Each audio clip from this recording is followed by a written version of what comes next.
The Syrian conflict was reignited with major terrorist groups in Aleppo escalating tensions and impacting the broader region, including the Lebanese border.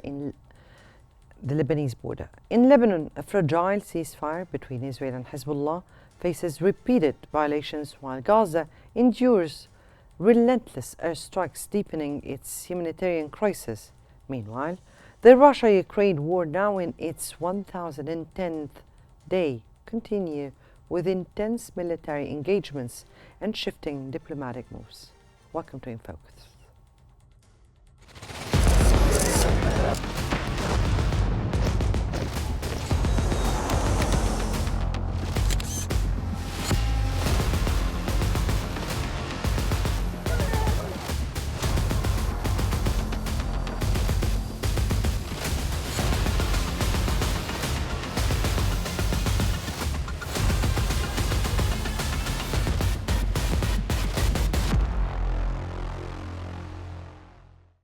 The New York Times has provided an in-depth analysis of the ongoing terrorist group's offensive in Aleppo, shedding light on the complex dynamics of the Syrian conflict.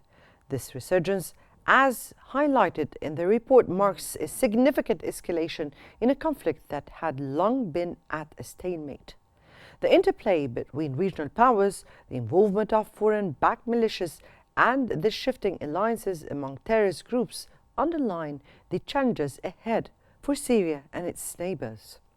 The Times' exploration of these developments offers a critical perspective on the evolving humanitarian and geopolitical crisis.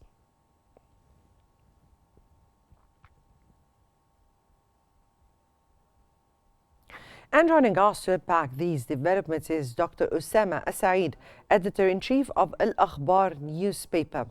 Good evening to you, Dr. Osama. And the terrorist group's offensive in Aleppo has taken many by surprise. What do you think is behind such resurgence in violence? Of course, this unexpected escalation is unbalancing a lot of calculations that has been settled over the last few years in Syria, especially under the Turkish Russian understandings about the situation in the north of Syria. These moves were sudden and astonishing, and it used a huge amount of weaponry and a huge number of people from the armed factions in the north of Syria. It's not a haphazard attack.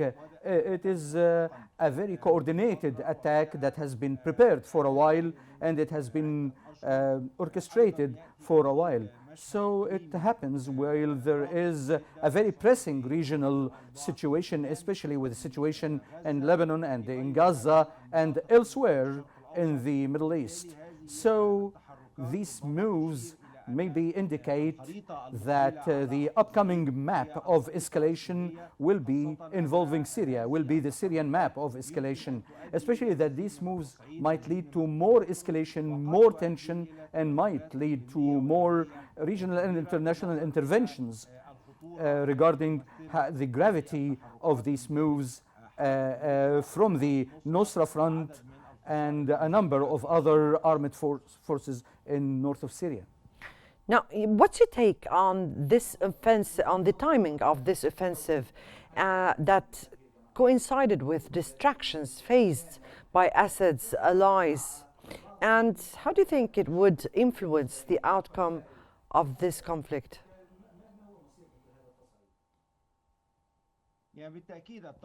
For sure, the timing is very important.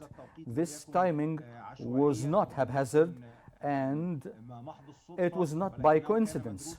This was very much calculated and very much studied by these factions and the supporters for these factions, especially that Hezbollah fighters were subjected to great blows in the south of Lebanon by Israel, and also the Iranian fighters and the Iranian presence in Syria has been targeted more than once by the Israeli occupation.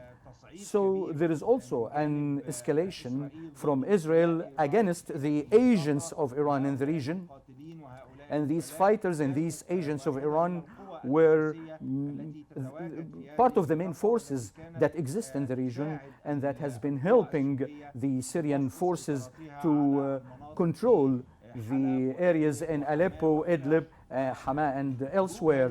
So the exit of such forces that are allied with Iran and those of Hezbollah from the equation, getting them out of the equation was one of the elements that encouraged these armed factions to speedily work and take the opportunity to put their control over vast areas.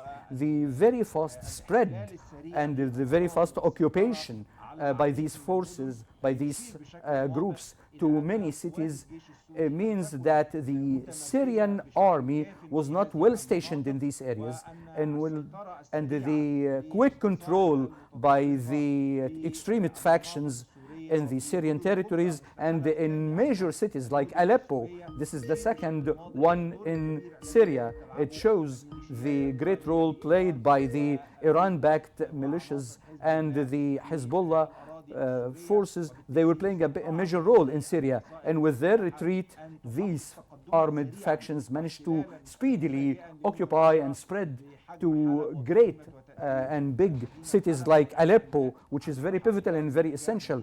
And they are also moving towards Hama and moving also towards many other strategic points in the north of Syria. Now, the Lebanese border has also seen increased tensions with Israeli airstrikes targeting Hezbollah infrastructure. Now, how might this interplay with this conflict in Aleppo?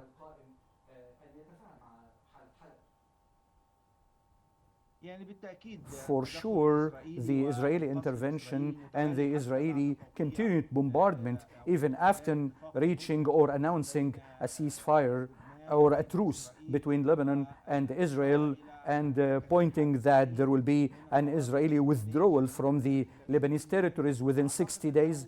When this happens, this might lead to more tension in the situation, especially with the attack by the groups on Aleppo, because Israel can find a justification for its intervention in the south of Lebanon or the north of Syria, believing that these areas might consider a danger to the Israeli interests, and maybe Israel will take the opportunity as well in order to achieve certain strategic objectives in these areas, especially that Israel has announced that it is targeting the military infrastructure of Hezbollah. It has bombarded certain axial points and fortifications of Hezbollah in the south of Lebanon, and it has also bombarded some areas of Hezbollah inside Syrian territories, and also the fighters of Iran inside the Syrian territories. So I wouldn't say that Israel would not expand. Israel can expand its attacks in the south of Lebanon and on the Syrian territories because of the confusion and the security vacuum that is associated with the moves of the armed militias and factions on the Syrian territories. Now, regarding the humanitarian aspect, with over 500 million displaced individuals crossing into Syria from Lebanon, what immediate steps are needed to address this growing humanitarian crisis, and what should we be expecting at this upcoming stage?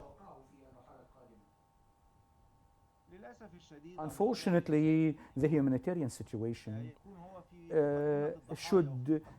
is the victim of the whole thing now, and it is one of the very deteriorating files with all the escalation on the ground, especially when the conflict is between militias and groups that are not usually committed to the parameters of international law, all the humanitarian elements in the international conventions.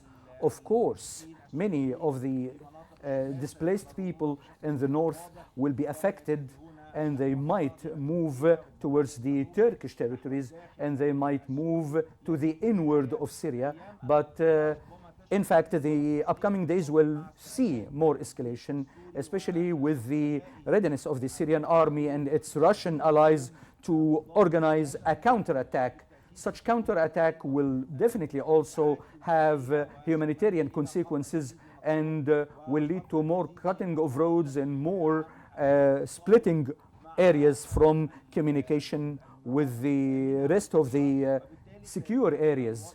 So the humanitarian situation will be more escalated. What is needed now is to have a very vast humanitarian move through all the forces available on the ground, the US, Turkey, and the international and UN organizations who should be there in these areas to provide everything possible as aid to the displaced people. There should be safe corridors for the exit of the civilians from the areas that witness intensive fighting. There should also be a clear commitment from the fighting groups to the humanitarian parameters and humanitarian criteria.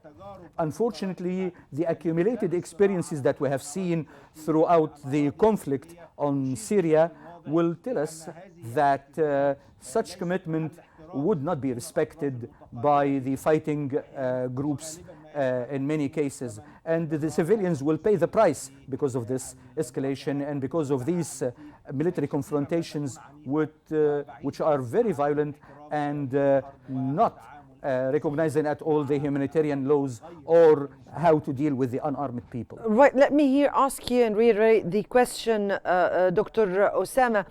From your point of view, what should we be expecting at this upcoming stage, particularly with this resurgence of terrorist groups? For sure, the open scenarios are all difficult. One of them is that war will return to vast areas in Syria, especially that these areas have witnessed a degree of stability and calm over the last 4 years. But yet, I believe now that the more possibility is for more fighting, more control of these militias over areas, vast areas in Syria. Maybe the Syrian army and its allies try to use these areas as a target, but this would not be an easy job for the Syrian army. It will be fierce fighting and it will be very strong battles. Yes, Dr. Osama, if I may ask you here about the complexities in the Syrian situation, and how should the international community be putting that into considerations at this very critical stage the whole Middle East is passing by?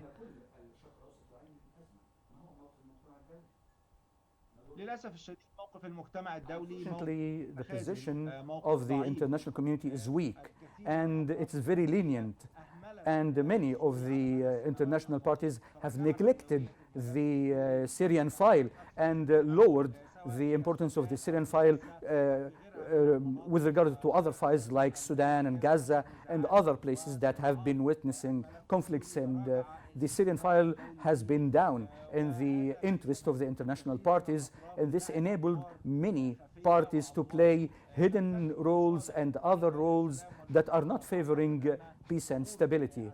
I believe that the resurgence of the armed militias and the extremist groups should be urging the international efforts to confront these elements and to confront these groups, especially that these groups are not only getting stationed in some areas.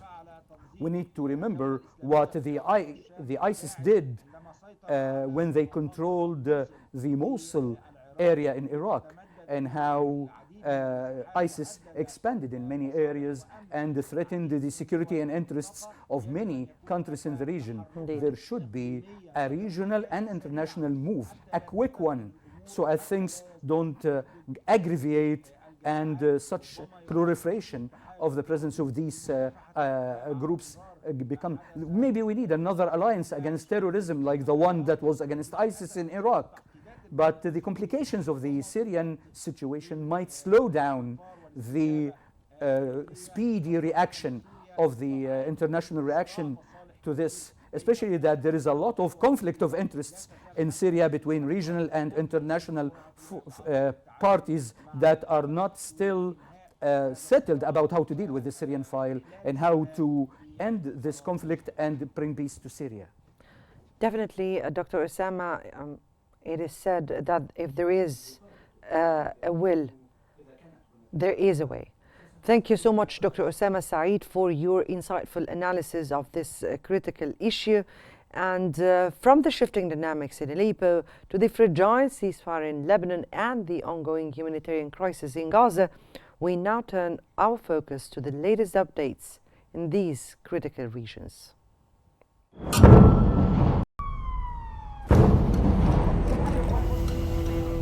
منطقة سكنية لا فيها أشياء عسكرية ولا فيها شيء. أول شيء أنا عاجز ومن بدي أهرب.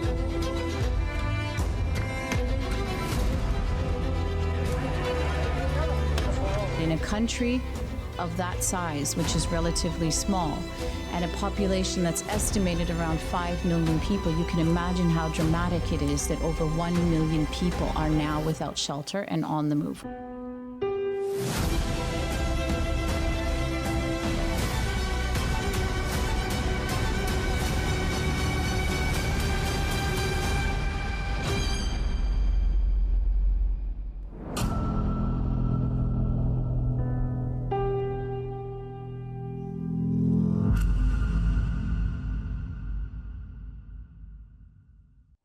The Independent's coverage highlights an intriguing development in the Middle East peace efforts, with President-elect Donald Trump aiming to secure a ceasefire in Gaza before taking office.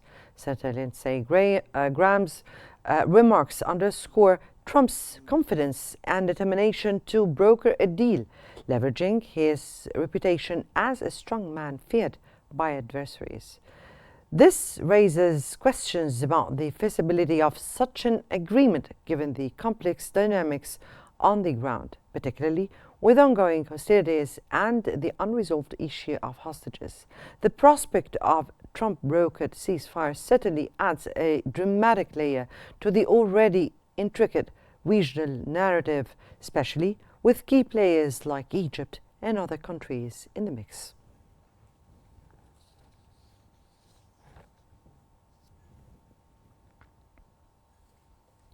And to analyze these unfolding crises, we're joined by Mr. Mahmoud Khallouf, an expert in Israeli affairs from Ramallah. Good evening to you, sir. And Mr. Mahmoud, the ceasefire in Lebanon is being tested by reported Israeli incursions. Now, what's your take on these violations and how it is impacting the truce?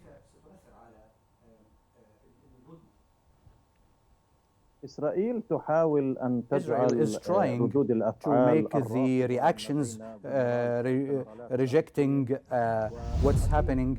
Either the former generals and people from the right-wing ones who are on the opposite, they are trying to balancing this. So Israel does not want Netanyahu to show himself as unvictorious. So there is an attempt now not to get the people to return to their homes. Benjamin Netanyahu tries to build an image that he's victorious and that he is controlling things.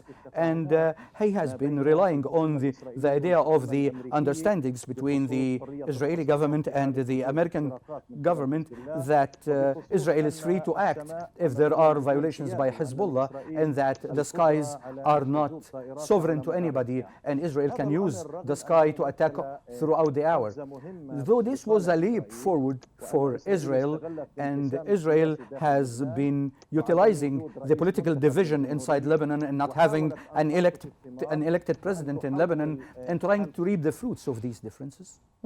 Now, turning to Gaza, and the scale of the Israeli strikes is staggering. Now, where is that? What are the driving factors for that continued escalation, and what does Israel want, or where does Israel want to reach?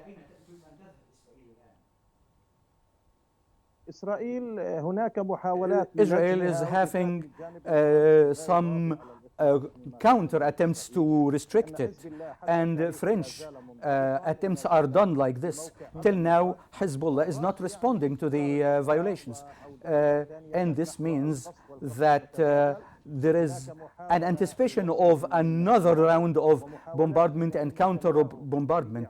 There are attempts to restrict Netanyahu, and Netanyahu is trying to play with all the cards and mix things together. And there are others who wish to have a deal with Israel, including France and many Arab countries wishing for this to happen. Some Arab countries have had some role in trying to get to a deal with Israel with their connections with Israel. Also, the French understand that Netanyahu can lead to a bigger explosion.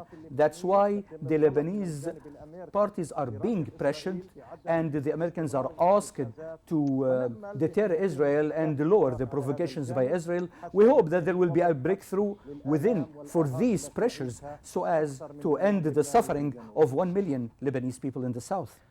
Yes, indeed. We are all hopeful of that for the dire humanitarian situation the people are suffering. And thank you so much, Mr. Mahmoud Khallouf, for your comprehensive insights. And as tension persists in the Middle East, another long-standing conflict continues to evolve. We now shift our focus to the latest developments in the Russo-Ukraine conflict.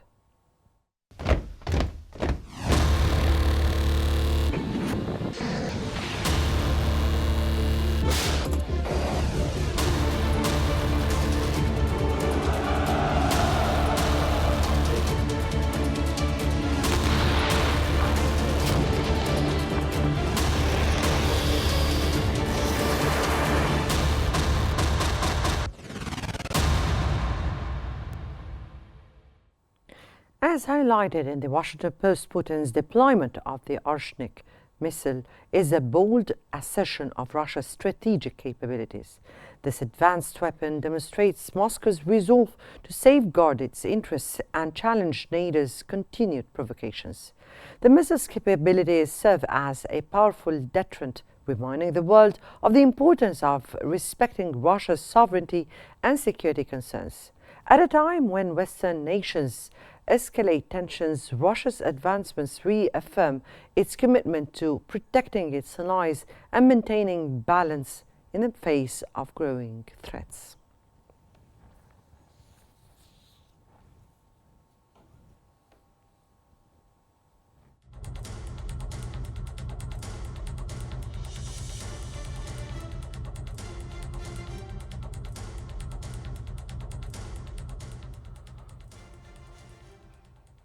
And to provide insights, we welcome Dr. Ihsan Al-Khatib, Professor of Political Science from Kentucky. Good evening to you, sir. Good evening. Now, Ukraine has announced plans to bolster its eastern front. How significant is this strategy in countering Russian offensives? I mean, it's an ongoing conflict. It's the third year. Sometimes Ukraine makes advances and wins on the battlefield, and sometimes the Russians make advances. The challenge now is that this is open-ended. This is not a one-off. I mean, it's not going to be one hit and the conflict is resolved. The war is over. The war has been years, and it's open-ended. It can last for 10 more years. That's the issue. The approach now the U.S. Takes on the conflict is that it has to stop. It can't be open-ended. Too many people have died, and it has cost American taxpayers too much money, and there has to be an end in sight. There has to be some kind of agreement. Now, the recent attacks on Ukraine's energy infrastructure has left millions without power. How might this impact Ukraine's ability to sustain its defenses? I mean, I think Ukraine can fight for years. If the West continues to support Ukraine, Ukraine can fight for 10 more years, actually, for open-ended, indefinitely, probably. To be able to take over, if Russia wants to take over Ukraine, and the West is willing to put the money and the weapons in the fight can take a long time. Wars can take a long time. Look at Afghanistan, how long the U.S. stayed in Afghanistan, Vietnam War, even the Lebanese Civil War, 15 years. And it lasted 75 to 1990. So wars can take a long time as long as somebody is paying for it. I mean, if you have somebody providing the weapons and the money, then the war will continue. The Ukrainians are getting hit hard. I mean, as you mentioned, I mean, that's a hard hit for the Ukrainians, but that doesn't settle the issue. The war is not going to come to a close but the Russians and the Ukrainians on their own, as long as Ukrainians are getting support, this matter is not going to resolve. The attitude that the U.S. has with Trump administration is that there has to be an end to the conflict. There has to be some kind of agreement that will end it. Yeah. Right. President There's Zelensky a lot of suffering in Ukraine. Yes, indeed. Indeed. President Zelensky has hinted at concessions for the NATO membership. What implications could this have for the broader conflict here? There are ideas being floated as to how this conflict can end. The idea that Zelensky has, I don't think are the same as the ideas that Trump has. It seems like the thinking of Trump is reflected in a research paper written by the man that Trump wants to be his point man in the conflict as to the Ukraine issue. I think the name is General Keith Kellogg. And this man served in the military for decades. He served in the National Security Council. Trump knows him. He worked with Trump. And he wrote a paper floating ideas on how the conflict can end. I don't think that Putin will accept that Ukraine in any shape or form becomes part of NATO. And anyway, it's going to be impossible for Ukraine to be part of NATO because there are NATO members who are against. It's unless they accept, it's clear, Dr. Hassan, but our time is running out, and we just hope things would go to the better in this conflict for the sake of the whole world. Thank you so much, Dr. Hassan Al-Khatib, for your detailed analysis of the ongoing conflict in Ukraine and its far-reaching implications. And I guess that wraps up our episode today for In Focus. Thanks for watching and stay tuned for more updates on Qnews.